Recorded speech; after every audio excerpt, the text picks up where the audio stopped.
So, welcome to Print Culture and welcome to the topic religious reforms and public debates and the role of print in this. So, religious reform and public debate, early 19th century, there were intense debate around religious issues. Why? Because see, Christianity is the new religion which is there in India and spreading. So, Hindus and Muslims felt insecure. And obviously, when there is a lot of conversion, maybe due to lots of various reasons, still there would be alarm. Now let's see what's happening here. Some criticize the existing practices and campaign for reform. Now many people who are reading, now they decided, okay, let's go with the practices, or some started questioning whether this practice is right or wrong. You remember we were talking about French Revolution, वो थोड़ा rational होना और reason पूछना, that started coming in Indian society. Now, I'm not actually justifying that they all were right or wrong, but yes, this culture started developing in India. Printed tract and newspaper not only spread the new ideas, but they shaped the nature of the debate. You know, एक हिंदी कहावत है, आग में घी डालना ताकि वो ज़्यादा बढ़ जाए. This is that statement. See, public debates, they know public is debating on the religious issues. So newspaper came into the picture. Now they are not only giving the ideas to debate, they are actually shaping their ideas. मतलब नए नए views दे रहे हैं कि हाँ इन views पे debate करो, इन topics पे debate करो. So by 1821, a paper came in market, Sambad Kaumudi, by Raja Ram Mohan Roy. See, Raja Ram Mohan Roy is a social reformer. So he used to write his views, which were against the widow immolation, which is sati system, child marriage, and then monotheism, also about the caste system or Brahminical priesthood. तो इन सब के against थे वो. He used to write his views in this paper, and for that to oppose, the Hindu orthodoxy came up with another paper. और इस तरीके से papers में डिबेट चलती. तो संवाद कौमुदी में जो कुछ राजा राम मोहन रॉय लिख रहे हैं उसके अगेंस्ट समाचार चंद्रिका में हिंदू ऑर्थोडॉक्सी बात कर रहे हैं. For example, I write something about sati system which I consider that it's an inhuman thing which is been done, और मर्डर है ये. तो ऑर्थोडॉक्स जो होंगे हमारे Hindu orthodoxy, they will write in Samachar Chandrika that oh he is corrupting the mind of Indians, वो religious के against जा रहे हैं. तो इस तरीके से पेपर्स जो थे वो डिबेट करते और फैलाते. सिमिलरली जो ये हिंदी में थे, तो यहाँ पर आपके पास पर्शियन न्यूज़पेपर भी हैं. 1822 में दो पर्शियन न्यूज़पेपर में भी यही होता debate.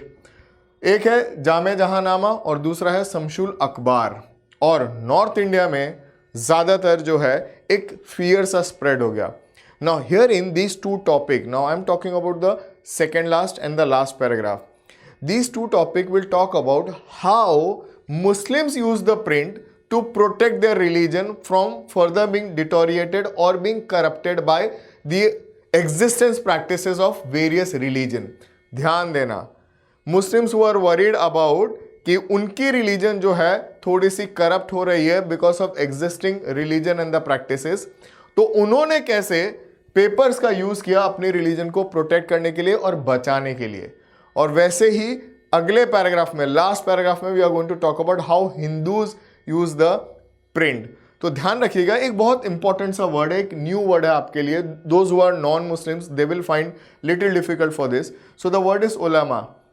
This is what I understand. So ulema are the religious scholar. तो ये जो रिलीजियस स्कॉलर्स हैं Muslim, they were very anxious about the collapse of Muslim dynasty. Mughals decline हो चुके हैं, क्रिस्टियनिटी पहले से ही स्प्रेड हो रही है. नाउ एक फियर है कि our religion is getting shrunk और डिटोरिएटेड, और प्रैक्टिसेस में कुछ चेंजेस आ रहे हैं because of this western influence. तो अब इन्होंने क्या किया? By 1867 there came a Deoband seminary. ये देवबंद एक जगह है सहारनपुर यूपी में. वहाँ पर ये देवबंद सेमिनार है जहाँ पर मुस्लिम स्कॉलर्स एक साथ पढ़ते हैं कुरान को, और कुरान की जो भी डिटेलिंग है जो लोगों तक पहुंचनी चाहिए वो ये लोग पब्लिश करते हैं. खास करके दे पब्लिश फतवा.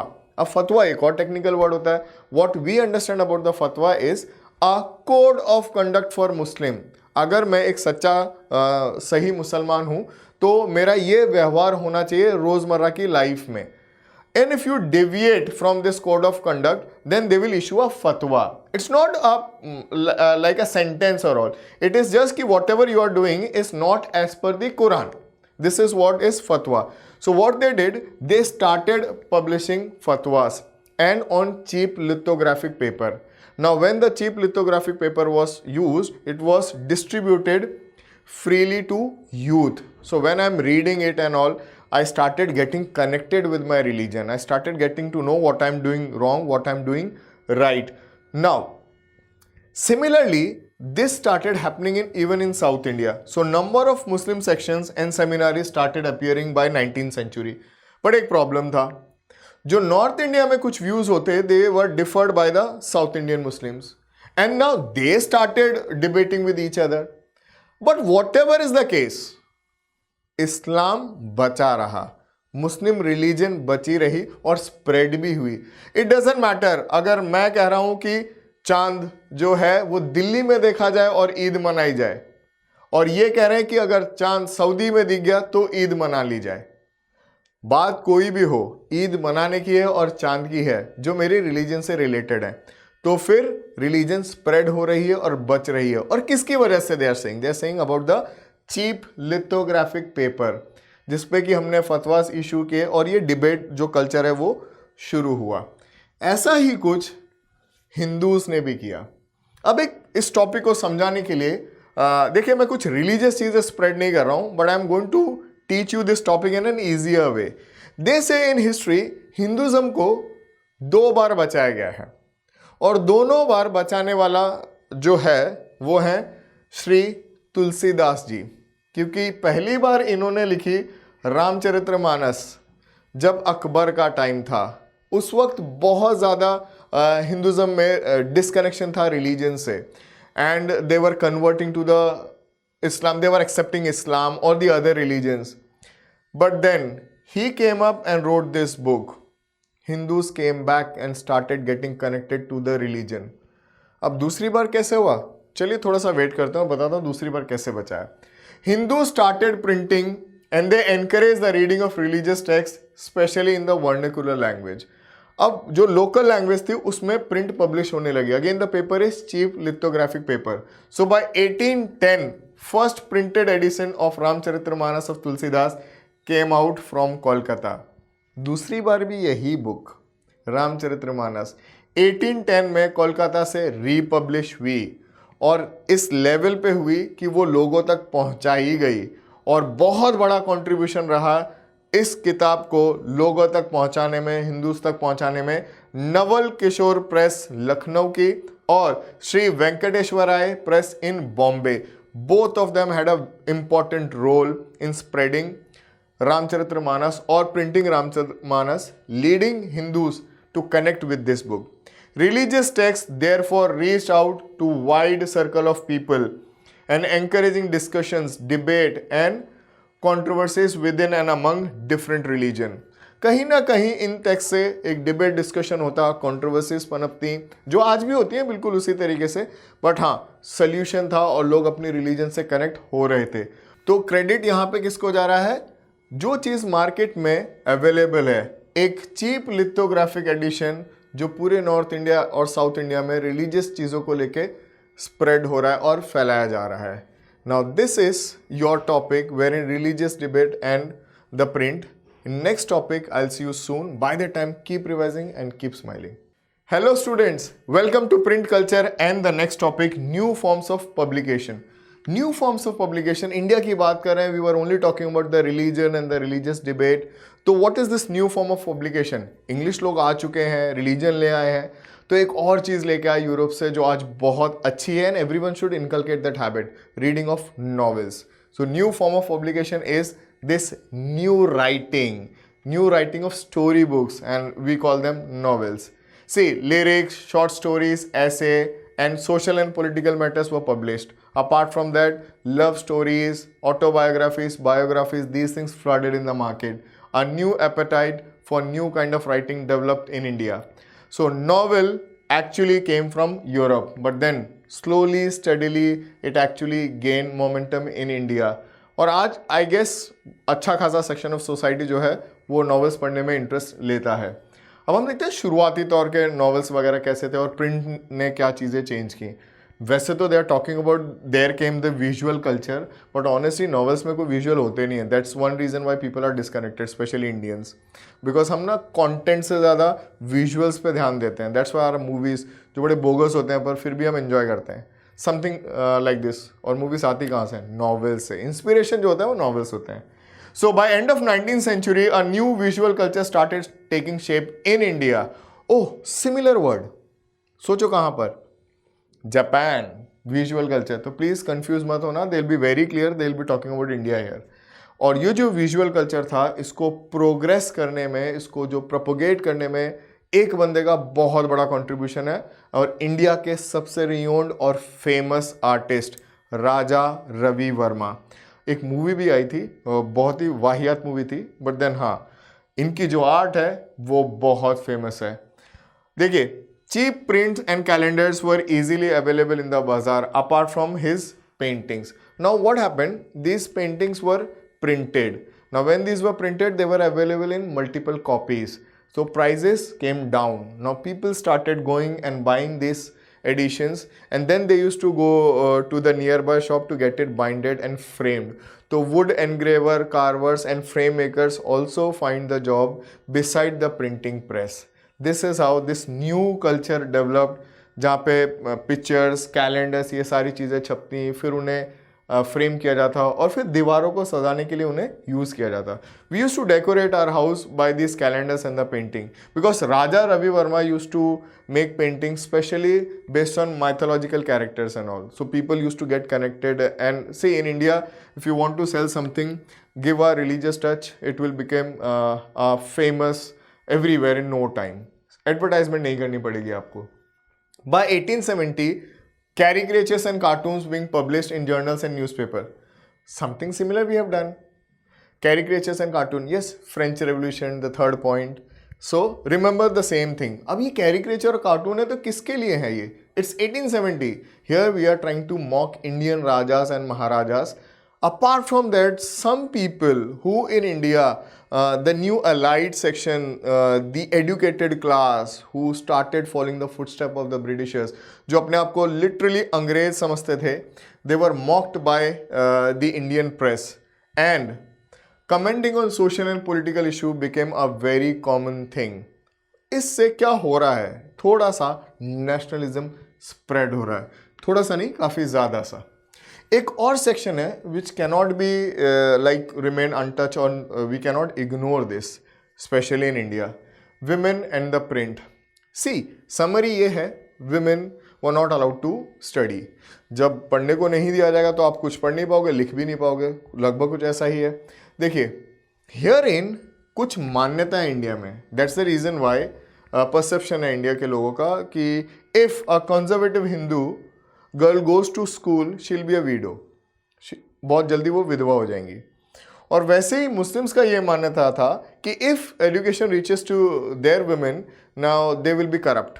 तो जो रोमांसेस पढ़ के वो उनका जो है दिमाग ख़राब हो जाएगा. This is what the belief was. तो सीधी सी बात है, women were not allowed to get education, and lives and feelings of the women, they were written particularly in vivid and intense way.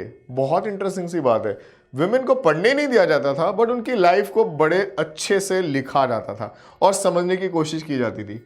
Women reading increase enormously in middle class. जो middle class था, जिनके पास पैसे आ रहे थे, they started reading, the women, and then when they started reading, they started writing too, and when they started writing, they will write about their issues, what they find is difficult, what they want to bring the change in society. They used to write in novels.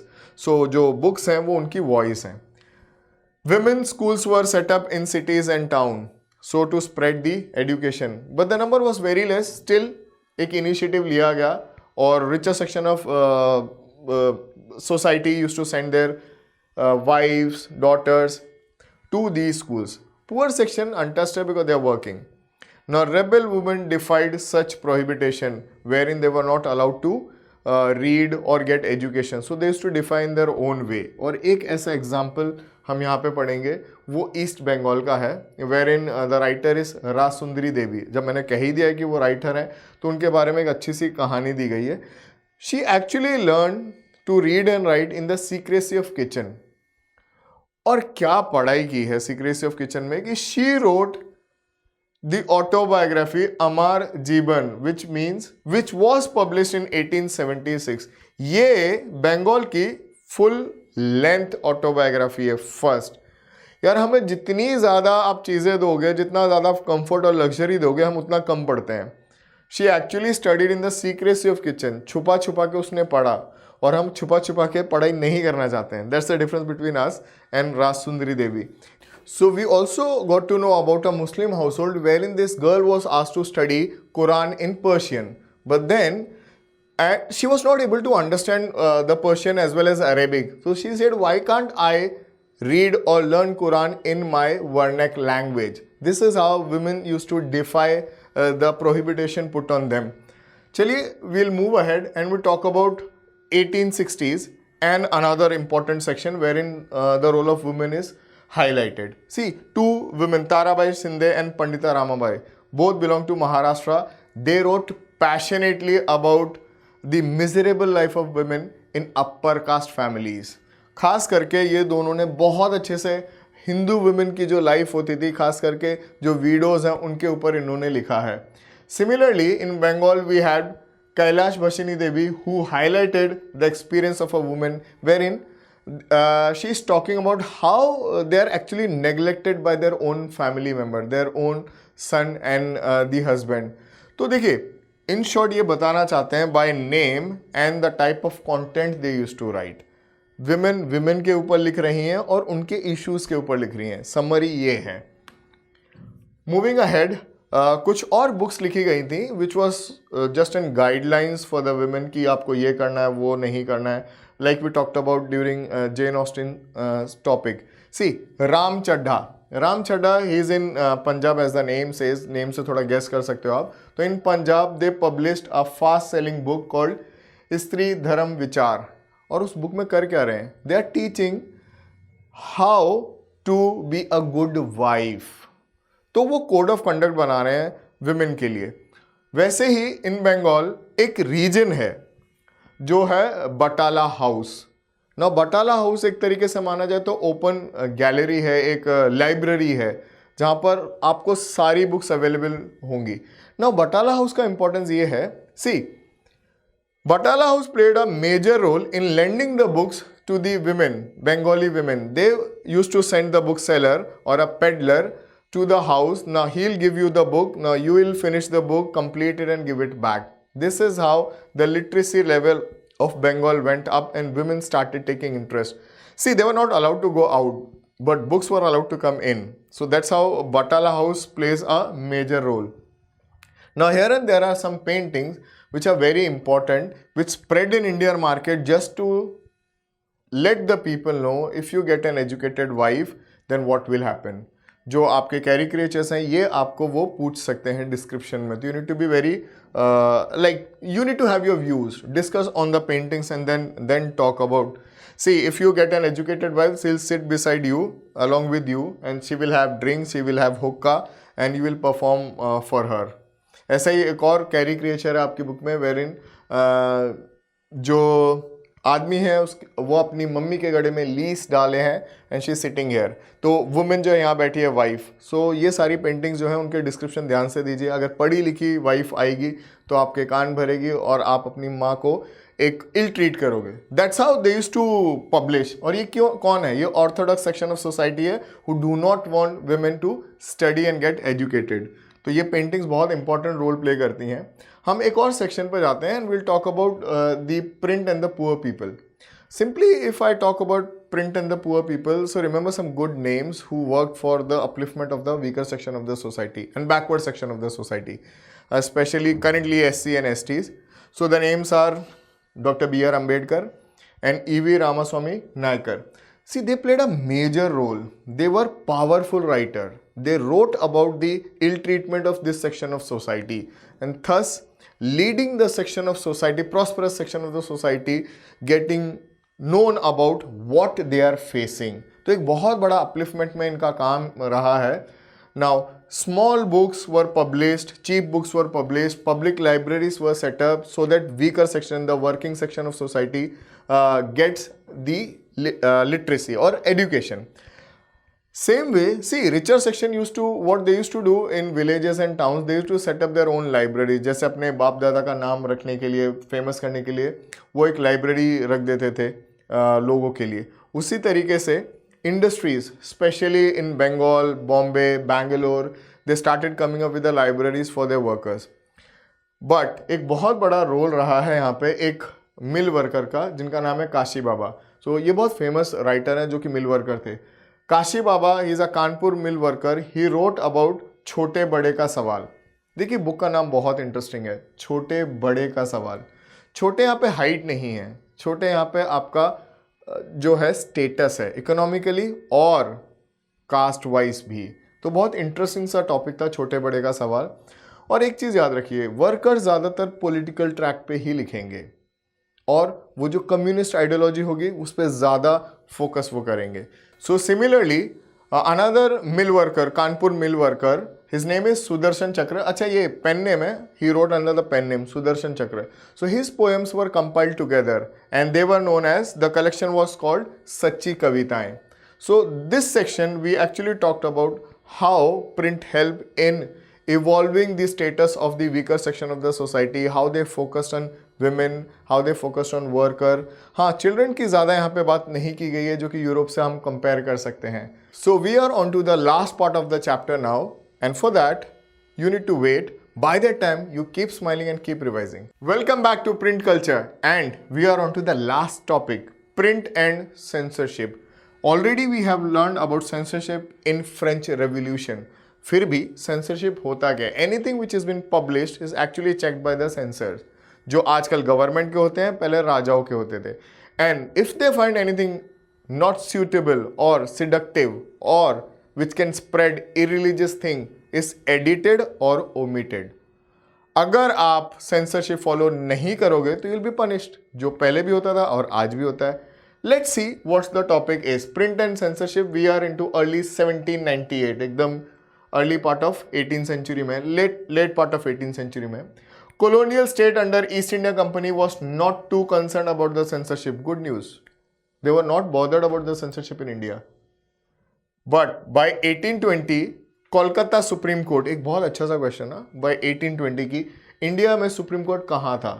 बहुत घुमा फिरा के वो पूछ सकते हैं. So Kolkata supreme court pass certain regulation to control the press freedom. See, some restriction need to be there, otherwise anything abruptly they will write which can be dangerous for the society or the social order. So there need to be a censorship. हाँ, limited कितनी होती है, that depends on your government. By 1835 governor general Bentinck agreed to revise the press law. अब इन्होंने press law को revise करने की कोशिश की और इसलिए उन्होंने एक बंदे को हायर किया, थॉमस मैकले.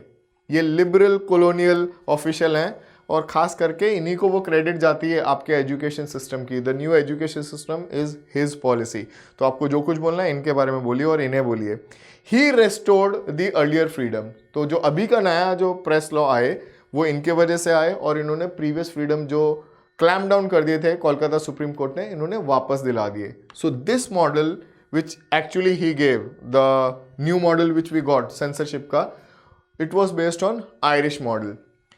नाउ एक और चेंजेस आया after 1857, specially the attitude of British officers change towards the Indian press because they felt ये रिवॉल्ट के लिए बहुत बड़ा कंट्रीब्यूशन है हमारे न्यूज़पेपर्स का. Newspapers were spreading the nationalism and they were not wrong. So this enrage the Englishman. So they wanted to clamp down on the native press, जो vernacular press है उसको. So Vernacular Press Act was passed in 1878, which was extensively right, which is giving extensive right to the British government. If you write anything against me, or if you're not glorifying my period or my time or my rule, then your machinery will be confiscated and I will cancel your license. Simple Vernacular Press Act in year 1878 passed by Britishers against Vernacular Press Act. What was the act? That you need to only celebrate the English rule. You cannot write against the English rule. If you write anything against the English rule, then your license would be cancelled. ये सबसे बड़ा issue था. और जैसे कि हम बात कर रहे थे ना, this was modeled on the Irish press law, ज़्यादा कंस्ट्रेन वाला हमारा जो है वो एक्ट था। बट आपको क्या लगता है, इस एक्ट के पास होने के बाद हमारा नेशनलिज्म कम हो गया? No, our leaders become more nationalist and they started writing more and more about the British policies, especially the one which are against Indian, and most of them were actually against Indian. So this gentleman, Bal Gangadhar Tilak, in 1907 wrote about something for which he was sent to imprisonment for a long period of time. So he actually defied the Vernacular Press Act. And understand, whenever he wrote for his newspaper called Kesari, and he specially mentioned one incident wherein the transfer of soldiers were there from Burma to the Afghanistan, or from Afghanistan to Burma. So this cross-border exchange of the soldiers and sending the soldiers to there, he wrote about that, for which he was imprisoned for a long period of time. What we want to say here is, he was not scared of any law, nor about the Britishers, and he used print to the best of his ability to create nationalism and to reach to the masses, Indian masses, through his way and his language. This is our chapter, Print Culture. Thank you.